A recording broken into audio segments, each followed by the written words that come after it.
దేవునికి భయపడాలి. భయపడుతున్నారు ఈరోజు దేవునికి అందరూ? రేపు రాకడ వస్తుందంటే ఎవరైనా నమ్ముతారా? ఎవ్వరు నమ్మరు. సీఎం వస్తున్నాడంటే నమ్ముతారు.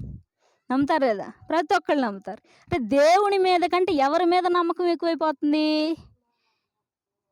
మానవుల మీద ఎక్కువైపోతుంది. అంతేనా కాదా? యేసుక్రీస్తు ప్రభువారు ఈరోజు వస్తున్నారమ్మా ఈ లోకానికి అంటే భయం లేదు. అదే ఎవరైనా పోలీసులు వచ్చి ఈరోజు నిన్ను ఏదైనా చేస్తారంటమ్మా అంటే భయం వేసిద్ది. నువ్వు తప్పు చేయకపోయినా భయం వేసిద్ది నీకు. అంటే దేవునికి నీవు భయం చూపకుండా ఈ మనుష్యులని చూసి ఏం పడుతున్నావు? భయపడుతున్నావు.